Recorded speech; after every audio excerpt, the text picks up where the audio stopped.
आरती अगदी मनापासून आपल्या नवीन व्हिडिओमध्ये तुमचं स्वागत करते। आय होप की तुम्ही सगळेजण मस्त आणि मजेत असाल। चला तर व्हिडिओला करते सुरुवात। तर हे जे व्हिडिओ आहेत ना ते 2 पार्टमध्ये डिवाइड केलेले आहे। तर एक पार्ट मी कालच टाकलेला आहे, तो तुम्ही बघितलाच असेल।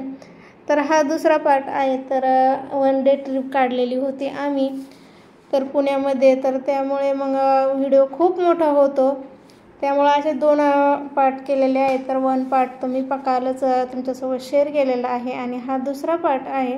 तर आम्ही आलेलो आहोत लाल महल इथे। तर आम्ही आलेलो आहोत लाल महल येथे। तर इथं बघू शकता खूप असं ऊन आणि कडक ऊन पडलेलं आहे, तर इतके पाय भाजत होते ना। तर मी थोडक्यात तुम्हाला इथं लाल महल बद्दलची माहिती सांगते। लाल महल ही वास्तू पुण्याच्या मध्यभागी दिमाखाने उभी आहे।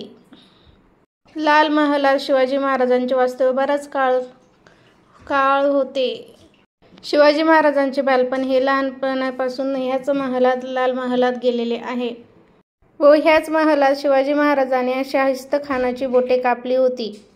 तर अशा पद्धतीने तर ही स्टोरी आहे ती लाल महलामधली।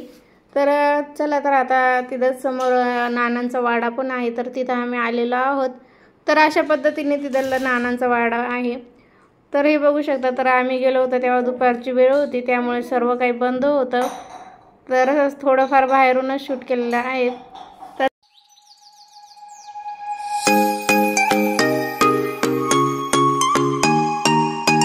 तर इथं बघू शकता तुम्ही चाफेकर बंधू आणि लाल बालपाल असं त्यांचे नाव वगैरे लिहिलेलं आहे आणि ते दरवाजे वगैरे सर्व बंद होते। आम्ही गेलो त्या टायमाला, तर आम्ही दुपारच्या वेळेस गेलेलो होतो। तर हे सर्व जे ठिकाण आहे ना, तर दगडूशेठ हलवाई गणपती मंदिरासमोरच आहे। तर खूप जवळ आहे। तर आपण एकदा गेलो की सर्वीकडे फिरून येतो। तर जवळ असल्यामुळे कसं पटकन फिरण्यात येतं सर्व काही। तर बघू शकता बाहेर किती ऊन पडलेलं आहे आणि गर्दी पण एवढी नव्हती, कारण दुपारची वेळ होती त्यामुळे। त्यानंतर गेलो सारसबागमध्ये। तर तिथला हा छान असा व्ह्यू तुम्ही बघू शकता, खूप छान आणि भारी वाटत होतं। तर हे बघा इतका भारी वाटतो ना, तर पक्षी वगैरे छान असे उडताना ते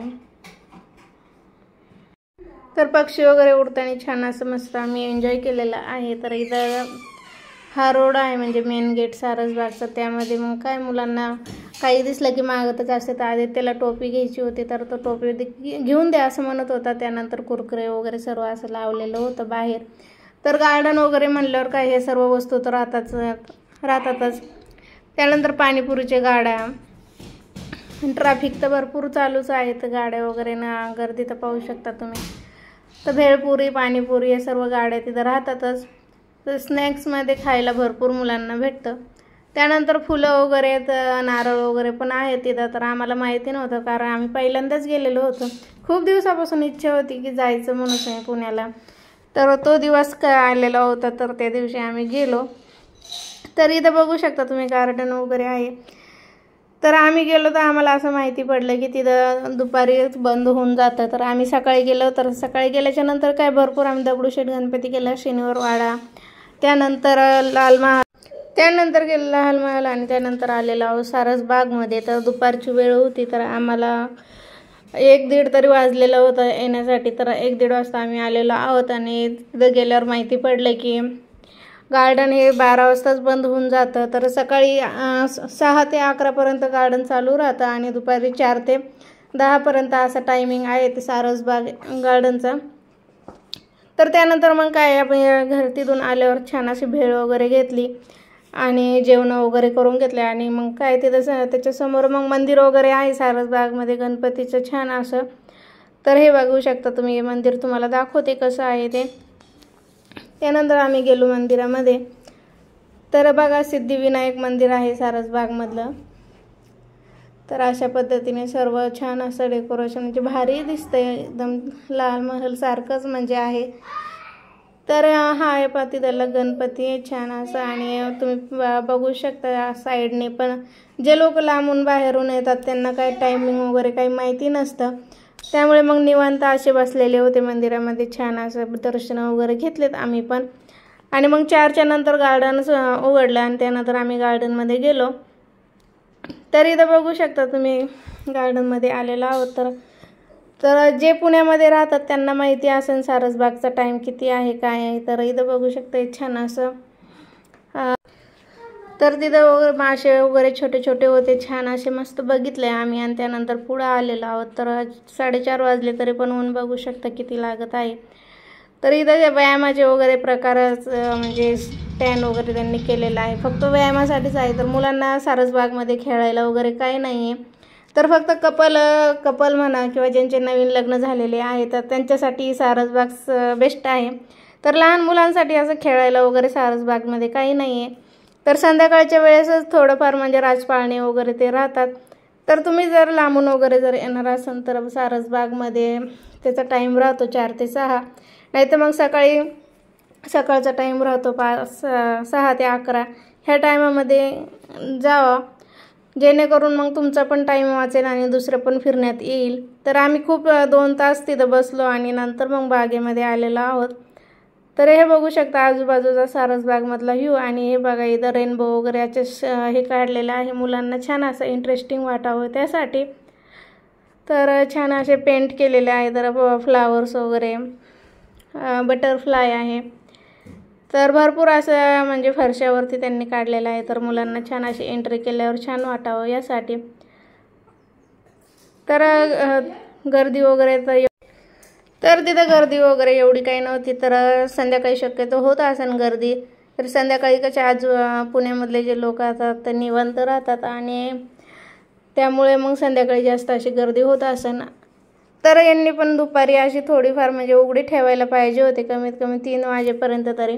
कारण जे बाहेरून लोक येतात त्यांच्यासाठी थोडंफार आरामदायक असं छान आणि झाडाखाली सावलीला बसल्यावर भारी वाटतं ना गार्डनमध्ये बसल्यावर. तर तसं काही नाही, डायरेक्ट 4 वाजताच गार्डन उघडतं. तर हे बघू शकता सारसबागमधला व्ह्यू किती छान आहे आणि सर्वकडे हिरवळ अशी पसरलेली आहे. तर एकांत वेळ जर घालवायचा असला तर ही सारसबाग त्यांच्यासाठी बेस्ट आहे. तर मुलांना खेळायला वगैरे एवढं काही नाही आहे. तर आम्ही बघितलं भरपूर ठिकाणी पण नाही, तर सर्वकडून फिरून आलो. तर खेळायला घेऊन जायचं म्हणल्यावर मुलांना मग आपल्यासोबतच बॉल वगैरे काही आहे त्याचं घेऊन जायला पाहिजे, जेणेकरून मग मुलं पण छान असे खेळते.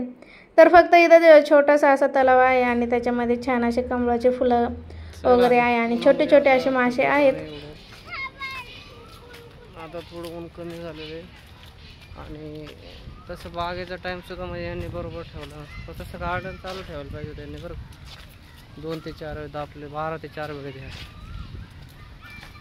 बसता तरी आला असतं ना गार्डनमध्ये व्यवस्थित.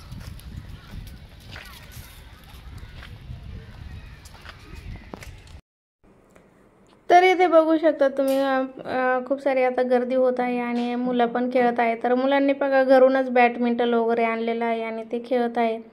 तर एखाद दिवशी संडेच्या दिवशी निवांत म्हणजे गेलं तर छान असं मुलांना पण सुट्टी असते आणि एन्जॉय पण होतं. तर जवळच्या लोकांसाठी म्हणजे पुण्यामधल्या लोकांसाठी छान आहे म्हणजे निवांत वेळ घालवण्यासाठी. तर इथून त्यानंतर आम्ही पुढे गेलेलो आहे. तर छान अशा म्हणजे जे फरशा वगैरे आहे ना त्याच्यावर छान अशा ड्रॉइंग वगैरे काढलेले होते. आणि हे झाड कशाचं आहे मला ते समजलंच नाही, नक्की कमेंटमध्ये सांगा. त्यानंतर गेलेलो आहोत पुढं. तर सर्वीकडं बघितलं आम्ही पण असं बघण्यासारखं एवढं मला तर काही वाटलं नाही. मी माझं म्हणणं सांगते आहे तुम्हाला. तर इथं रेनबो वगैरे काढलेला आहे. तर छान फक्त हिरवळ वगैरे जे आहे ना झाडं वगैरे लावलेले आहेत एवढंच आहे तिथं, दुसरं तर काही नाही. आणि सकाळची जी वेळ राहते ना त्यासाठी जे काही लोक वगैरे राहतात ते मॉर्निंग वॉक वगैरे करण्यासाठी येत असेल तिथे. तर मॉर्निंग वॉकचे वगैरे भरपूर असं म्हणजे फिरण्याजोगं आहे सर्व मॉर्निंग वॉक करण्यासाठी. तर व्यायामाचे वगैरे पण त्यांनी असे ते लोखंड जे राहतात ना व्यायाम करण्यासाठी तर ते सर्व लावलेले आहे व्यायामासाठी फक्त. तर मला असं वाटलं की घसरगुंडी वगैरे मुलांसाठी झोका वगैरे पाहिजे होता तिथं खेळण्यासाठी. तर इथं बघू शकता जे कॅपिटल आहे की जे ABCD वगैरे ते लिहिलेलं आहे. तर ते त्या साईडने बघितलं तर ते तिकडं पण बंदच होतं. तर इथे पण लॉकच लावलेलं आहे. तर परत वापस गेलो आणि झाडांना वगैरे असे पेंट वगैरे केलेले आहेत जेणेकरून आणखीन छान वाटावं त्यासाठी. ते सर्व फिरून झाल्याच्या नंतर मग आम्ही आलो मेट्रो स्टेशनवरती. तर शिवाजीनगर ते नाशिक फाटा यापर्यंत प्रवास केलेला आहे. तर यांचा तर पहिलाच हा प्रवास होता ट्रेनमध्ये केलेला. त्यांनी पहिल्यांदाच प्रवास केलेला आहे ट्रेनमधून, ते पण मेट्रोमधून. तर आमच्या गावाकडं वगैरे जाण्यासाठी आम्हाला बसनेच जात असतो. तिकडे काही रेल्वेचं हे नाही आहे स्टेशन वगैरे, त्यामुळे त्यांचा मग हा फर्स्टच प्रवास होता. तर असा छान असा ट्रेनमधून व्ह्यू दिसत होता आणि मेट्रो स्टेशनवरती. तर तिथं जी काही प्रोसेस आहे ना ती सर्व ऑनलाईन आहे. तर तिकीट वगैरे आपल्याला पहिले काढावं लागते स्कॅन करून. त्यानंतर मग त्यांना OTP वगैरे सांगावा लागतो आणि त्यानंतर सर्व जे काही आहेत बॅग, आपण जे काही बॅग वगैरे आणलेले आहे, आपली पर्स आहे, तर सर्व काही जे काही आहे ते सर्व चेकिंग करून घेते आणि त्यानंतरच आपल्याला सोडते. तर हा प्रवास लेडीजसाठी खूप बेस्ट आहे. तर सर्व चेकिंग वगैरे तर होतेच आणि CCTV वगैरे पण आहे तिथे. तर व्यवस्थित असं म्हणजे केअरफुली हे करतात. आणि त्यानंतर ट्रेनमधून खाली उतरलो आणि तर नंतर आलेलो आहो खाली. तर मुलांना पण एक हाऊस वाटते मेट्रोमधून फिरल्यावरती. तर खूप छान वाटलं आणि भारी वाटलं. तर इथं आम्ही खाली उतरून आता जाणार आहोत. तर हा व्हिडिओ तुम्हाला कसा वाटला कमेंट बॉक्समध्ये नक्की सांगा. चला तर मग बाय.